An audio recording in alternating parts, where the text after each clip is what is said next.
Muy buenas tardes, los saludo en el nombre de nuestro Señor y Salvador Jesucristo. Hoy desde Medellín, siendo viernes 29 de marzo, son las 6:30 en el ocaso del día viernes 29 de marzo. Bueno, hoy les tengo para compartir la enseñanza número 81. Se trata el día en que murió Jesucristo y el grito de victoria, el grito de triunfo. Esa es la palabra. Bueno, esta es extraído del libro del Dr. Wilbur, la perspectiva de la palabra. Es la cuarta parte, Jesucristo, el fin de la ley. Y son los capítulos 12 y 17, son esos dos temas. Bueno, ¿qué vamos a ver hoy? En la introducción, Jesucristo es el fin de la ley. 2. El día en que Jesucristo murió, iniciando con la relación de Jonás. Entonces le hablaré sobre Jonás. 3. Vamos a ver datos claves de la cultura oriental para entender el conteo sobre el día y la hora de la muerte y la resurrección de Jesucristo. 4. En cuanto al grito de triunfo, ¿cuáles fueron las palabras del triunfo? 5. ¿Cuál fue el propósito por el cual Cristo vino al mundo? Y 6. Algunos versículos claves relacionados con estos dos temas. Si le gusta este contenido, suscríbase a mi canal, toque la campana, ¿vale? Bueno, en la introducción, Jesucristo, el fin de la ley. El propósito del postrer Adán, Jesucristo, fue cumplir la ley del Antiguo Testamento y proveer por medio de la cual la humanidad pudiera ser redimida, o sea, rescatada del pecado y sus consecuencias. Para poder lograr esto, había que derramar sangre sin pecado. Bueno, cada uno de los evangelios relatan cuidadosamente los eventos que rodean esta importantísima ocasión del derramamiento de sangre, pero estudios exactos son poco comunes. Los eventos que preceden e incluyen la muerte y el entierro de Jesucristo son enturbiados por mucha enseñanza incorrecta, mucha enseñanza errónea. La siguiente investigación requiere que el lector, decía el Dr. Wilbur, elimine cualquier idea infundada que tenga y las interpretaciones de los pintores y también de las películas, ¿sí? Pues que hayan visto, y examinen cuidadosamente la propia palabra de Dios, porque la verdad la tiene Dios en su palabra. Solamente la palabra puede realmente alumbrar nuestros corazones y nuestras mentes. Bueno, el capítulo 12, el día en que murió Jesucristo, examina la sincronización de la muerte de Jesús. Es totalmente imposible que alguien calcule 3 días y 3 noches entre la tarde del Viernes Santo y la mañana del domingo de Pascua. Bueno, y finalmente, o sea, el capítulo 17, se descubre una verdad realmente edificante en las palabras de Jesús antes de que muriera. Elí, Elí, lama sabactani, fue su grito de triunfo. Ese fue su grito de triunfo. Bueno, el día en que murió Jesucristo. El hecho de que la gente diga que Jesús murió el Viernes Santo y resucitó en la mañana del domingo de Pascua, no solo le está causando gran daño a la integridad de la palabra de Dios, sino que también ha causado que muchos cuestionen la lógica sencilla de creyentes de la Biblia que promulgan tales enseñanzas. Jesucristo declaró explícitamente en Mateo que Él estaría en la tumba 3 días y 3 noches. Mateo 12:40. Porque como estuvo Jonás en el vientre del gran pez 3 días y 3 noches, así estará el Hijo del Hombre en el corazón de la tierra 3 días y 3 noches. Ustedes pueden repasar en mi canal el estudio sobre el libro de Jonás. Bueno, el hecho de que aquí en Mateo especifica 2 veces, o sea, quedó establecido 3 días y 3 noches, denota claramente que eran 3 periodos de 24 horas cada uno. ¿Cómo puede una persona calcular 3 días y 3 noches desde las 3 de la tarde del Viernes Santo hasta la mañana del domingo de Pascua?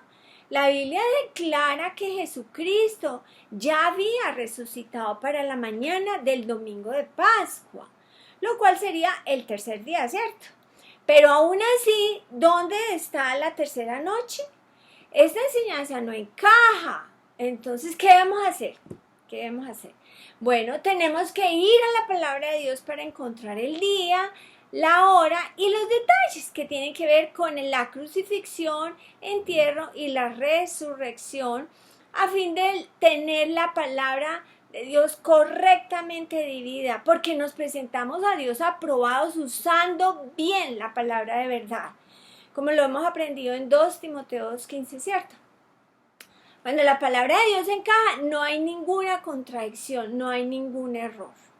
Y la última enseñanza vimos sobre algunas enseñanzas mal interpretadas. 1 Corintios 5:7. Algunas enseñanzas difíciles. Bueno, en 1 Corintios 5:7 dice, nuestra Pascua, que es Cristo, ya fue sacrificada por nosotros.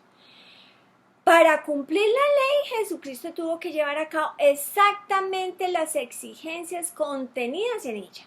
Una parte importante de la ley era la observancia de la Pascua, que fue establecida por primera vez cuando Moisés y Aarón se preparaban para sacar fuera de Egipto a los hijos de Israel.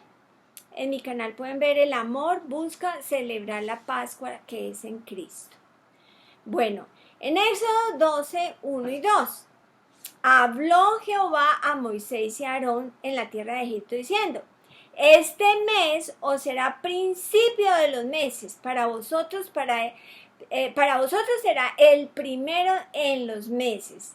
Es Aviv, el nombre no era enero, sino era Aviv o Nisan. Entonces, este mes os será principio de los meses, para vosotros será el primero de los meses del año.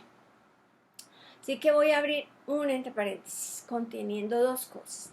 En Éxodo 13:4 dice así, vosotros salís hoy en el mes de Aviv. Bueno, más tarde, después del cautiverio babilónico, el nombre del mes de Aviv fue cambiado al mes de Nisan por los babilonios.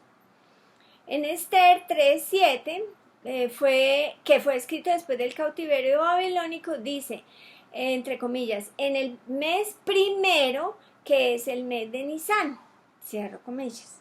Bueno, y la otra es, recordemos que el libro de Éxodo, Jesucristo es el Cordero Pascual.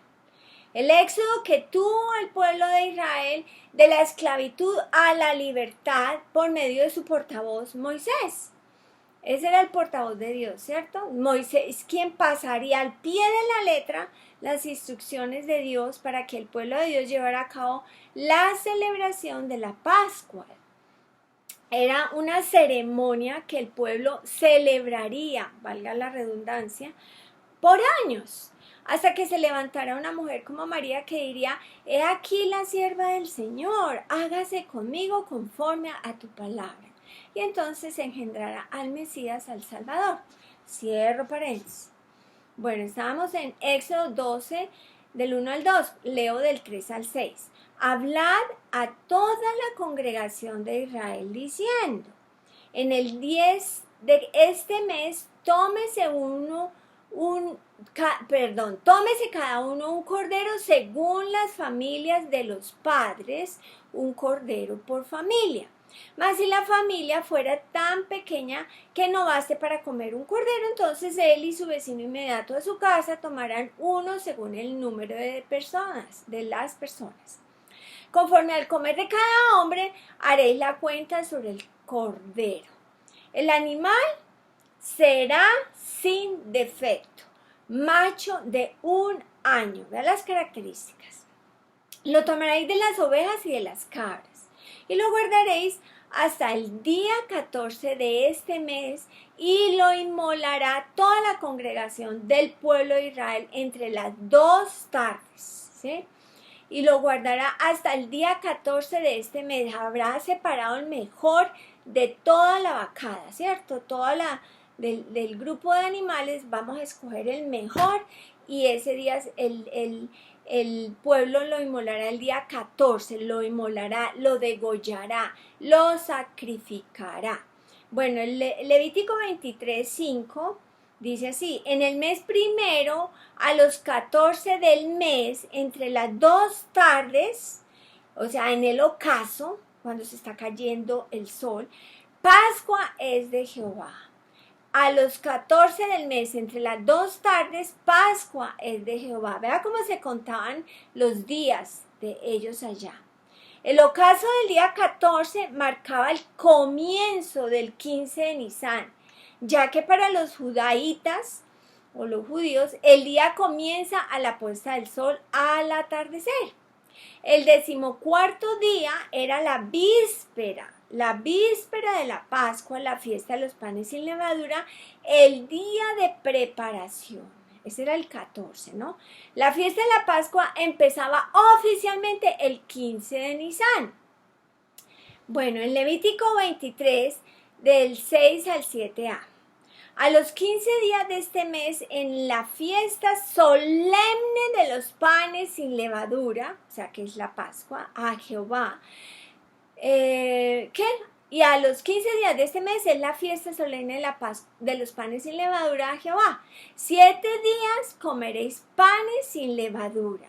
El primer día tendréis santa convocación, el primer día. O sea, el 15, el primer día de la fiesta de los panes sin levadura, era siempre un día de santa convocación, un día de reposo, un día de gran solemnidad. Si el primer día de las fiestas, los panes sin levadura, caía en un día martes, ese martes era un día de reposo. Si el primer día de la fiesta caía en un día de reposo semanal, en un día sábado, entonces seguía siendo un día de gran solemnidad y tenía la preeminencia sobre el día de reposo semanal, ¿sí? Esta preeminencia es similar a la de nuestros días feriados. Por ejemplo, si la Navidad cae en un día martes, ese día es feriado. Pero si la Navidad cae en un día domingo, el día especial de Navidad cae en un día domingo. El día especial de Navidad toma preeminencia sobre el domingo semanal.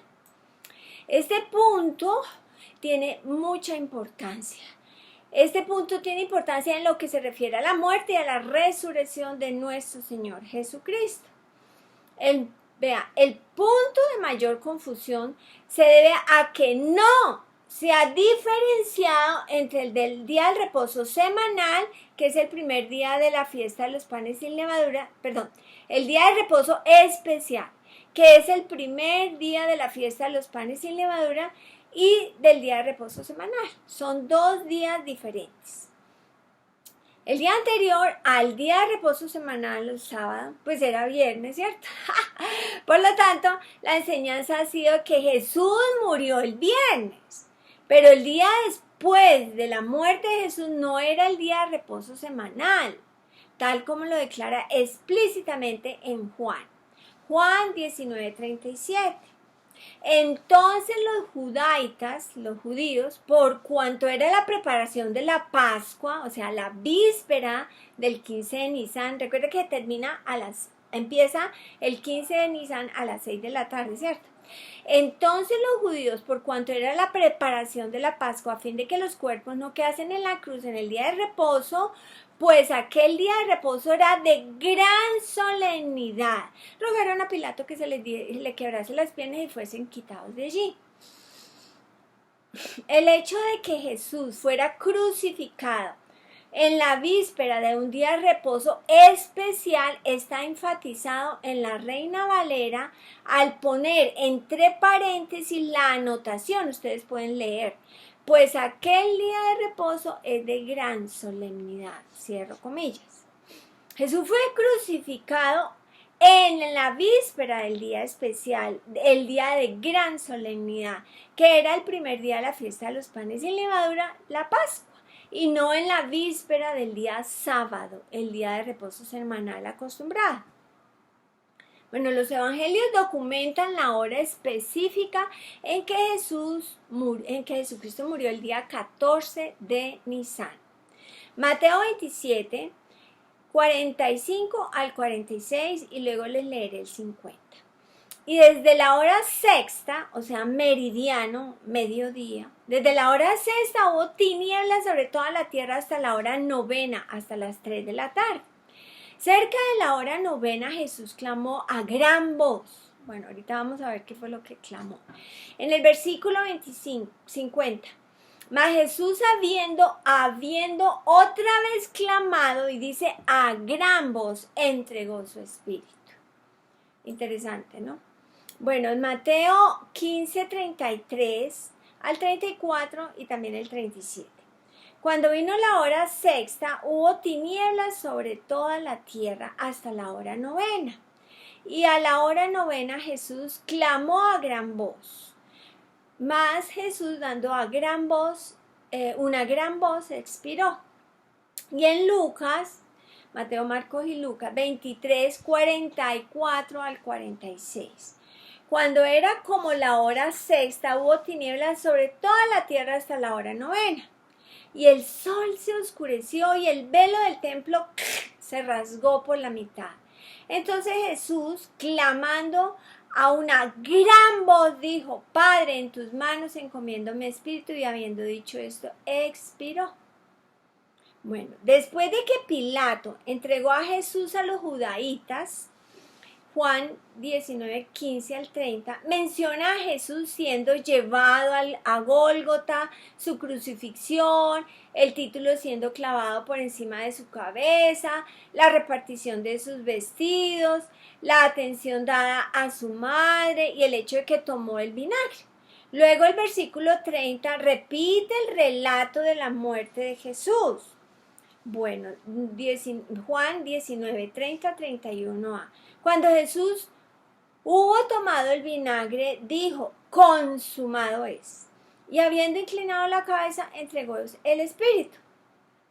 Entonces los judíos, los judaitas, ¿no?, por cuanto era la preparación de la Pascua, a fin de que los cuerpos no quedasen en la cruz en el día del reposo, pues aquel día de reposo era de gran solemnidad. Así dice, ¿no? El día y la hora de la crucifixión y el entierro son claramente el 14 del mes entre las 3 de la tarde y las 6. Entre las 3 y las 6, ahí fue la crucifixión y el entierro. Ese fue el día y la hora. Todos los 4 evangelios coinciden también en cuanto a la hora de la resurrección de Jesucristo. Dice, la hora de la muerte fue las 3 de la tarde, la hora.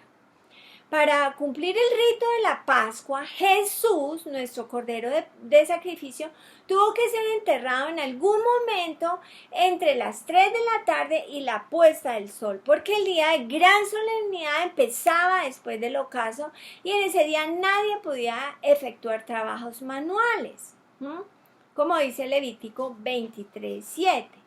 El primer día tendréis santa convocación. Ningún trabajo de siervos haréis.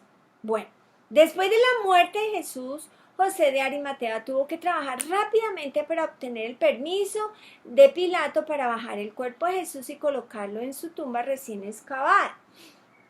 Juan 19, 41 al 42. En el lugar donde había sido crucificado había un huerto.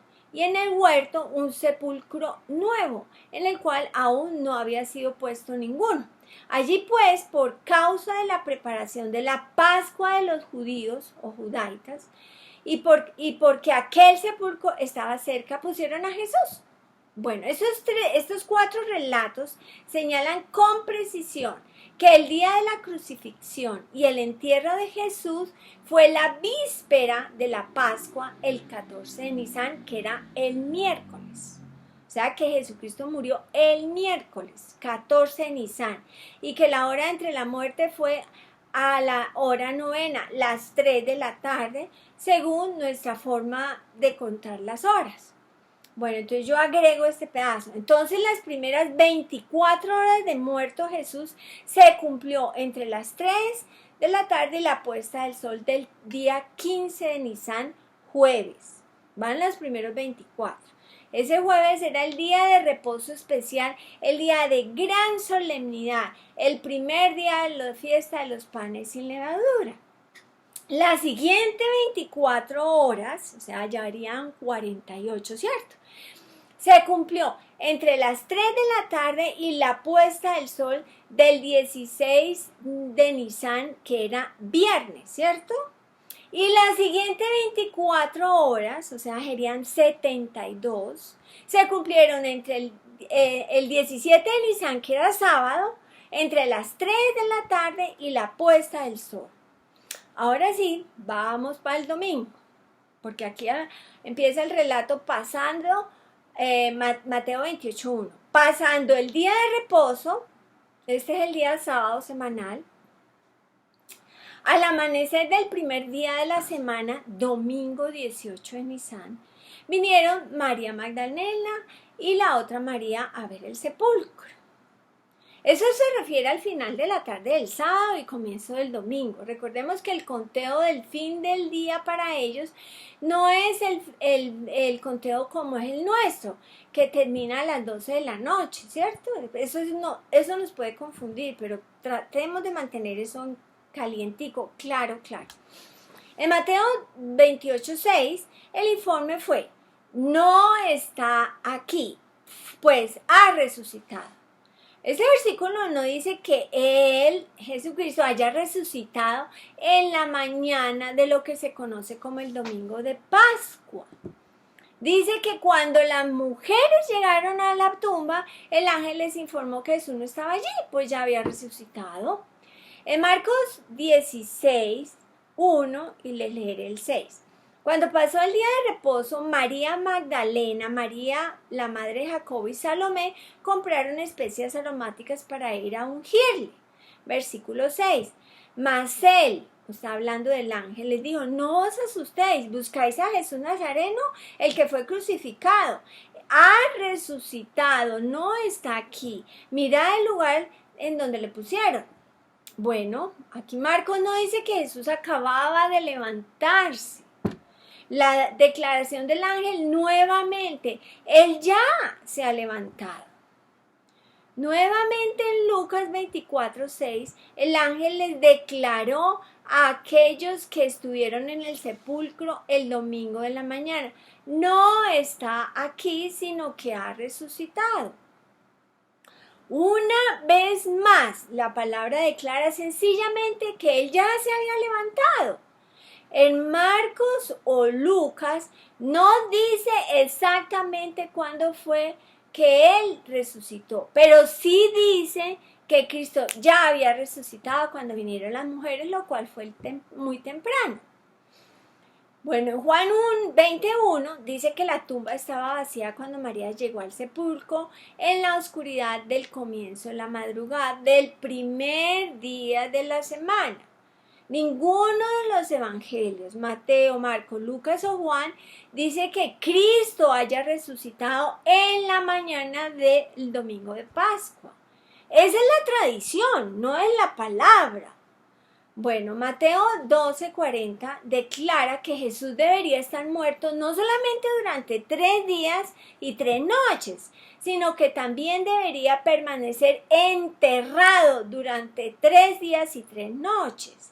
Estar en el corazón de la tierra 3 días y 3 noches, entre comillas, tiene que ver con un estándar legal.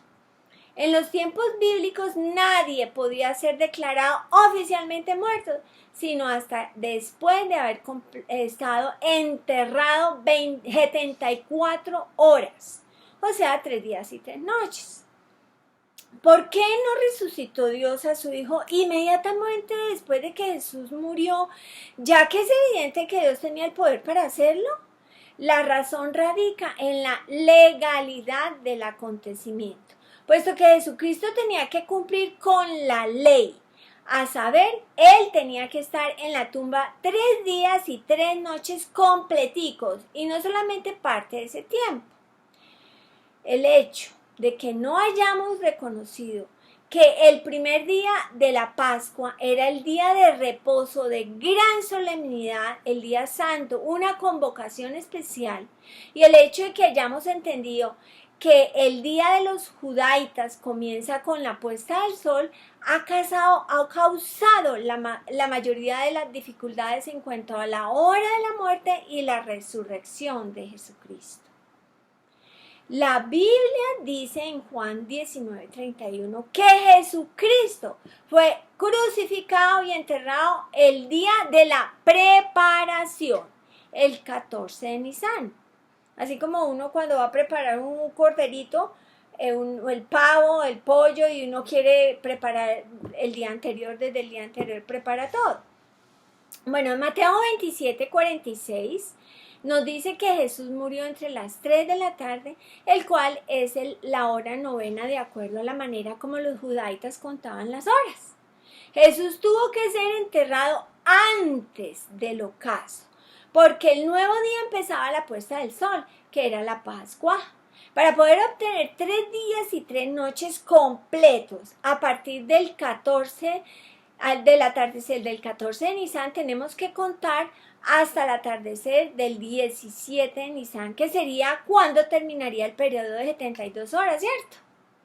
Bueno, así que cualquiera que haya sido la hora en que fue enterrado entre las 3 y la puesta del sol del 14 de Nisan, esa fue la hora en que fue resucitado el 17 de Nisan, 72 horas más tarde. Ahora tenemos que hacer la cuenta regresiva para calcular los días de la semana. Sabemos que cuando María Magdalena vino a la tumba temprano el domingo, el primer día de la semana, la tumba ya estaba vacía y Jesucristo ya había resucitado, ¿cierto? Así que Cristo tiene que haber resucitado en algún momento, entre las 3 de la tarde y la puesta del sol del sábado 17 de Nisan. Bueno, esto significa que él tiene que haber sido enterrado entre las 3 y la puesta del sol del sábado, el 14 de Nisan, y esto es 3 días y 3 noches o 72 horas más tarde en la tarde del sábado. Jesucristo cumplió literalmente la ley. Jesucristo fue, entre comillas, escogido y reconocido como aceptable cuando hizo su entrada triunfal a Jerusalén, mientras que los judaitas escogían a su cordero sin mancha para ser utilizado para sacrificio pascual. Jesucristo estaba muriendo en Gólgota, mientras que estaba siendo sacrificado el cordero pascual al final de la tarde durante la preparación.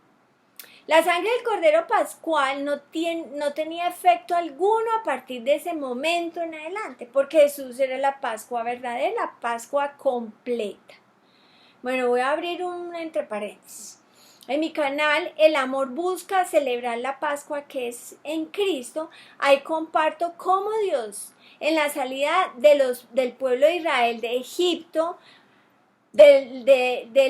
salían de la esclavitud a la tierra prometida, les instruyó sobre el sacrificio pascual y que también les iría preparando el terreno para que en un futuro Jesucristo, al ofrendar su vida por nosotros, estaría siendo el Cordero Pascual, el que quita el pecado del mundo, como dice Juan 1:29.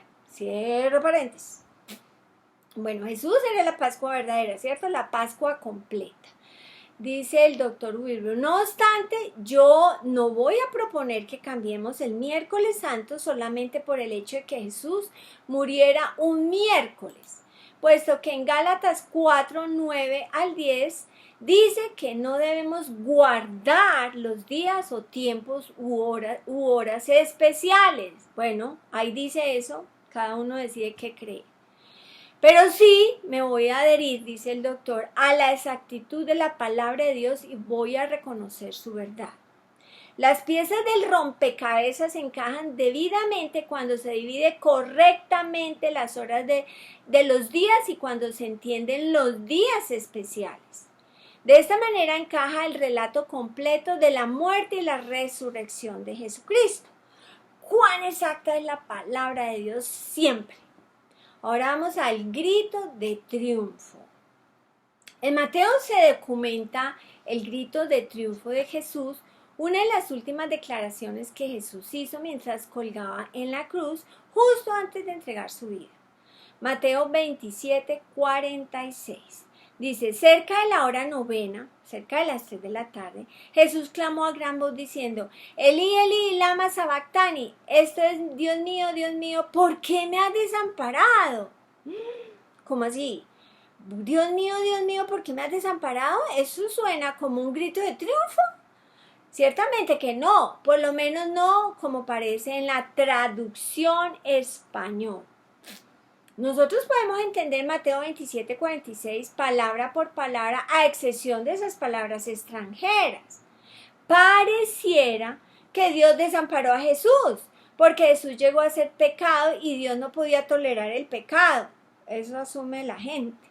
Como consecuencia, Dios dejó a Jesús para que muriera solo. Esta idea contradice todos los demás versículos pertinentes en la palabra de Dios. Mateo 27:46, al igual que el mismo relato en Marcos 15:34, debería haber captado nuestra atención desde el principio. ¿Por qué dejaron los traductores esas palabras extranjeras en el versículo? Esta desviación de los procedimientos normales de la traducción debería habernos hecho pensar. Un momentico, ¿cómo así? Acudamos a la palabra para ver exactamente qué es lo que dice la palabra. Veamos lo que Jesús le dijo a sus apóstoles en el Evangelio de Juan. Juan 16:32. He aquí, la hora viene y ha venido ya en que seréis esparcidos cada uno por su lado y me dejaréis solo. Mas yo no estoy solo, porque el Padre está conmigo. Jesús estaba refiriendo el momento de su crucifixión y de su muerte, el tiempo que se acercaba. Él dijo, el Padre está conmigo. Sin embargo, en Mateo 24:46 dice, Dios mío, ¿por qué me has desamparado? Bueno, Juan 10:30 declara, yo y el Padre uno somos.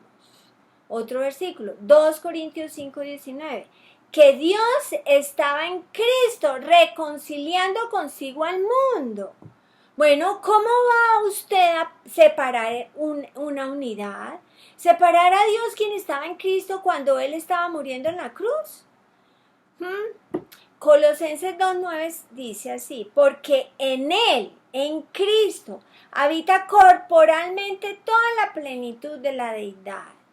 ¿Cómo vamos a separar la plenitud de la deidad, la cual moraba en Cristo mientras Él estaba presente en la tierra? ¿Cómo podría haber sido posible para Dios desamparar a Jesús si Jesús era la plenitud de la deidad? Mateo declara lo que dijo Jesús en el momento en que fue capturado. Mateo 26:53. ¿Acaso piensas que no puedo ahora orar a mi Padre y que Él no me daría más de 12 legiones de ángeles? Una persona tiene que tener una muy buena relación con Dios para recibir este tipo de ayuda. El Padre le hubiera dado a Jesús más de 72,000 ángeles. Jesús se podía haber retirado de en medio de este grupo de hombres en cualquier instante si lo hubiera deseado. ¿Cómo? Porque yo y el Padre uno somos. El Padre está conmigo. Yo hago siempre lo que le agrada. Él hacía siempre su voluntad, la voluntad de Dios. Si Jesucristo siempre estaba haciendo la voluntad del Padre, tiene que haber estado haciendo la voluntad de su Padre cuando estaba muriendo en la cruz. Sin embargo, Mateo 27:46 dice, Jesús clamó a gran voz diciendo, Elí, Elí, lama sabactani. Esto es, Dios mío, ¿por qué me has desamparado? Este versículo contradice claramente el resto de la palabra. Bueno, ¿cuál es el problema aquí? Primero que nada, las palabras extranjeras en el versículo 46 de Mateo 7 no son palabras griegas, son arameos. Jesús hablaba arameo. Bueno, el arameo es llamado hebreo en la versión Reina Valera. Estas palabras arameas aparecen en esta escritura en particular porque los traductores no estaban completamente seguros de su significado. Ellos dejaron las palabras arameas en el texto y luego agregaron lo que ellos pensaban que podría decir la traducción en español. Pues, hay otros lugares en el Nuevo Testamento donde los traductores han permitido, que las palabras arameas aparezcan en el texto. Por ejemplo, para dar un ejemplo, Marcos 5:41, Talita Kumi. Bueno, cierro paréntesis. Sin embargo, en el arameo no existe la palabra lama, L-A-M-A, pero sí existe L-M-N-A, lna. Lna se usa como una declaración que significa para este propósito o por esta razón. La raíz de sabactani es BK, o sea, S-H-B-K. Yo le digo así porque no sé ni cómo dice, porque no hay ni una vocal ahí. La palabra raíz quiere decir reservar, dejar, guardar o mantener. La palabra reservado en Romanos 11:4 es la palabra raíz, la cual tiene que ser la misma palabra del texto antiguo de Primera de Reyes 19:18, la cual fue citada. Entonces voy a leerle los dos. Romanos 11:4. Pero, ¿qué dice la divina respuesta? Me he reservado, esa es la palabra, 7,000 hombres que no han doblado la rodilla delante de Baal. Primera de Reyes 19:18. Y yo haré que queden en Israel 1,000 cuyas rodillas no se doblaron ante Baal y cuyas bocas no le besaron. Es la misma palabra, se traduce quedó. Pues yo no sé si BK, yo no sé, K. No sé, bueno, ahí les paso el dato. Y entonces, la misma palabra se traduce quedó y dejar en los siguientes versículos. 2 Reyes 10:11. Mató entonces Jehú a todos los que habían quedado en la casa de Acab en Jezreel, a todos sus príncipes, a todos los familiares y a todos sus sacerdotes, hasta que no quedó ninguno. Ninguno. Josué 10:33. Entonces Orán, rey de Gezer, subió en ayuda a Laquis, mas él y a su pueblo destruyó Josué hasta no dejar a ninguno de ellos. Bueno, volviendo a Mateo 27. Era cerca de la hora novena, las 3 de la tarde, cuando Jesús habló desde la cruz. Colgado en la cruz, a esa hora crítica, Jesús clamó con esta declaración desde la profundidad de su alma. Dios mío, esa es la palabra Eli, Eli. Para este propósito, esa es la palabra me has reservado, o sea, es la palabra sabactani. Las próximas palabras que él profirió fueron consumado es. ¿Qué era lo que estaba consumado? Su redención y la mía. Jesucristo había dado su propia vida y había pagado el precio. El que no conoció pecado se había hecho pecado para que usted y yo pudiéramos ser justicia de Dios en él. Como dice 2 Corintios 5:21, al que no conoció pecado, por nosotros lo hizo pecado, para que nosotros fuésemos hecho justicia de Dios en él. Por eso tenemos la justicia de Dios, tenemos la paz de Dios también. Así que no tenemos miedo para nada. Bueno, su redención y la mía quedaron consumadas en ese mismo momento. El próximo versículo cronológico de la Escritura dice, y entregó su espíritu. Vean, los soldados y los acusadores no le quitaron la vida.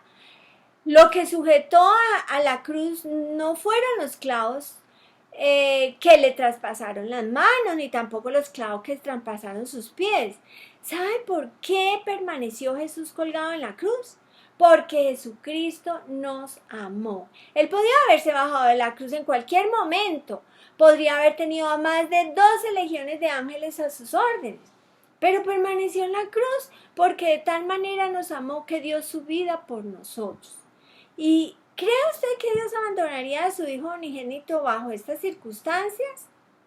Bueno, supongamos que usted tuviera un hijo único y que su hijo estuviera muriendo en este mismo momento. Dice el doctor Wilber, ¿estaría usted leyendo este libro acerca de la vida abundante o estaría con su hijo?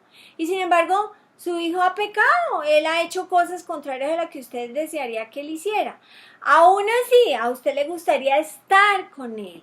¿Piensa usted que Dios Todopoderoso se interesa menos por su hijo de lo que usted se interesara por el suyo?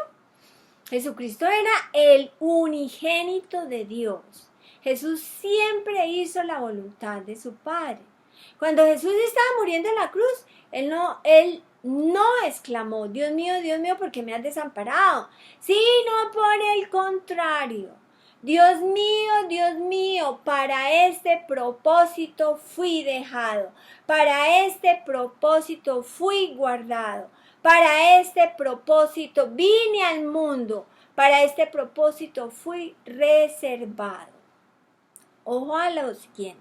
Las traducciones del Oriente dice Dios mío, para este propósito fue reservado. Las traducciones de Occidente, de toda América, dicen erróneamente, ¿por qué me has desamparado? Bueno, ahora tenemos la traducción exacta del Mateo 27:46, uno de los versículos más difíciles de la escritura en la versión Reina Valera. Ahora este versículo armoniza y encaja con los otros pasajes de la palabra de Dios. Dios permaneció con su Hijo. Esa no era solamente la hora del triunfo de ellos, de Dios y de su Hijo, sino la nuestra también. Pues fue en ese momento de Jesucristo, el postrer Adán, el que cumplió todos los requisitos legales para que nuestra redención y salvación fuera listo, disponible para nosotros. Este era el propósito por el cual Cristo vino al mundo.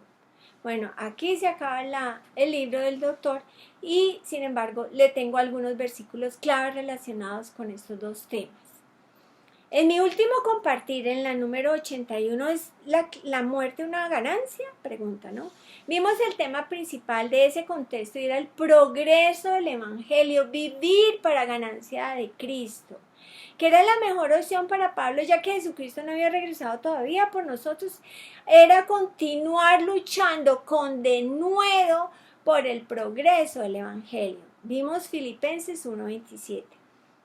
Solamente que os comportéis como es digno del Evangelio de Cristo, para que sea que vaya a veros o que esté ausente, oiga de vosotros que estáis firmes en un mismo espíritu, combatiendo unánimes por la fe del Evangelio.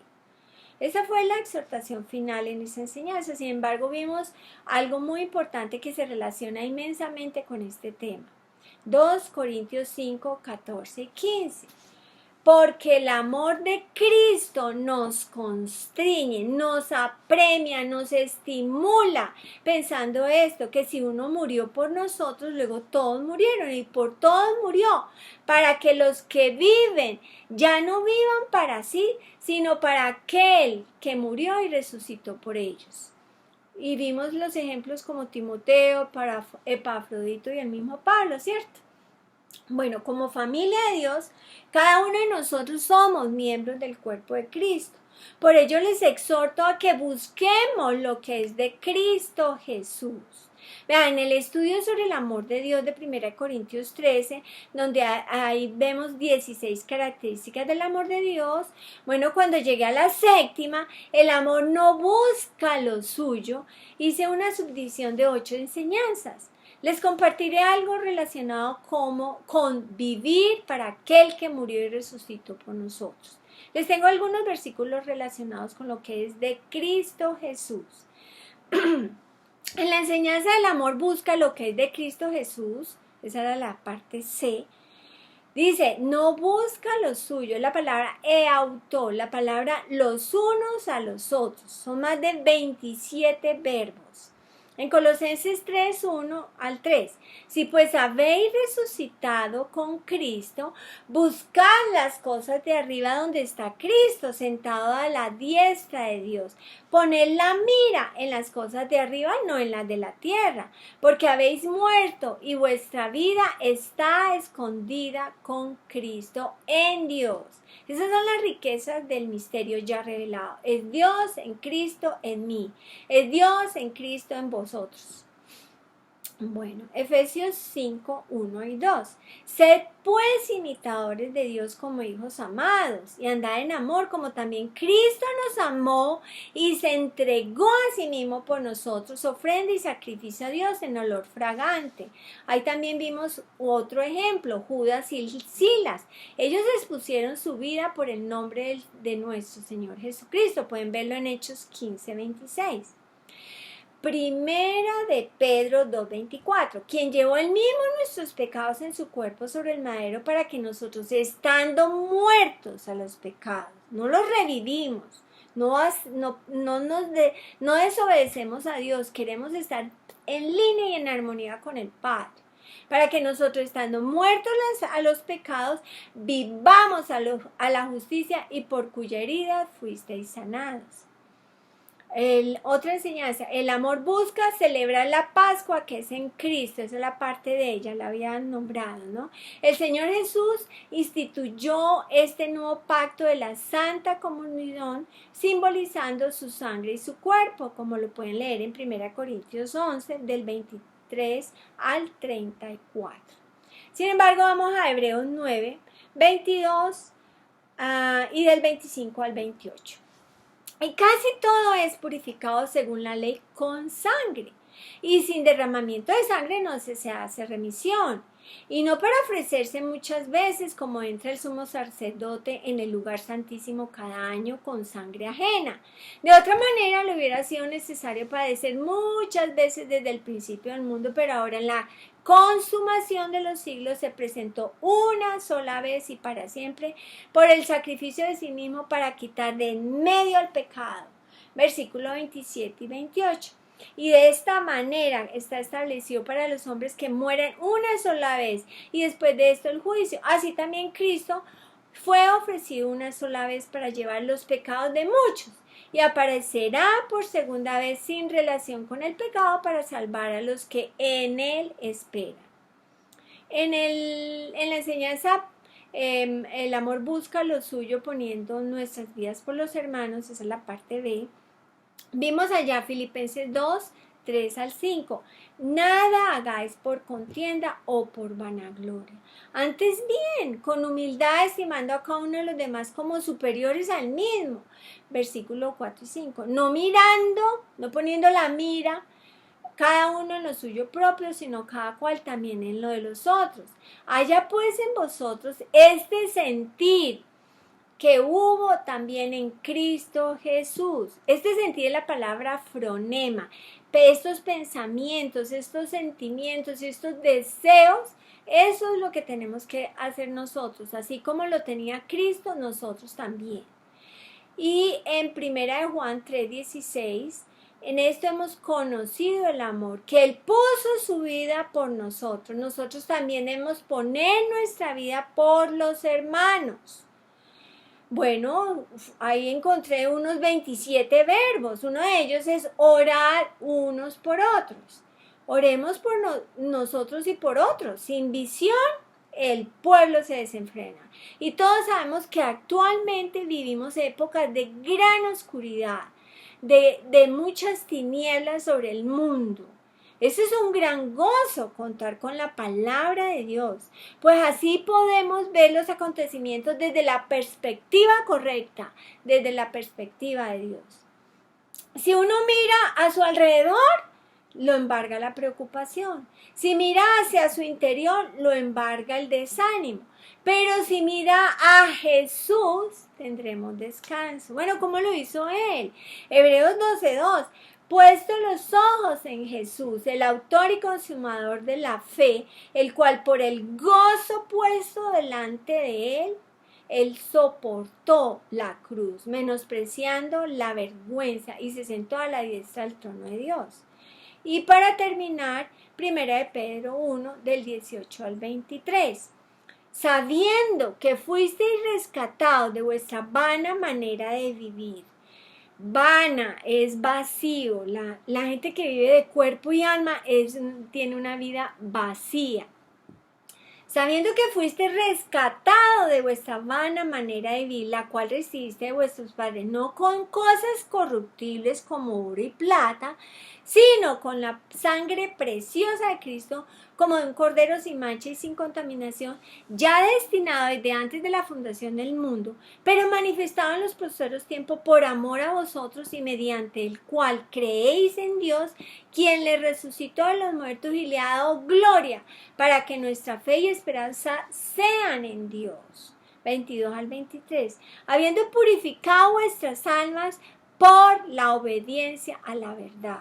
Dios nos quiere puros, Dios no quiere que nos desconectemos de Él, Dios quiere que disfrutemos todo lo que Jesucristo logró por usted y por mí. Habiendo purificado vuestras almas por la obediencia a la verdad, mediante el Espíritu por el amor fraternal no fingido, amados los unos a los otros entrañablemente de corazón puro, siendo renacido no de simiente corruptible, sino de incorruptible por la palabra de Dios que vive y permanece para siempre. Vea, en Cristo somos más que vencedores. Nada nos podrá separar del amor de Dios que es en Cristo Jesús, Señor nuestro. Bienvenidos a la libertad que Dios logró para nosotros en Cristo Jesús. Bendiciones.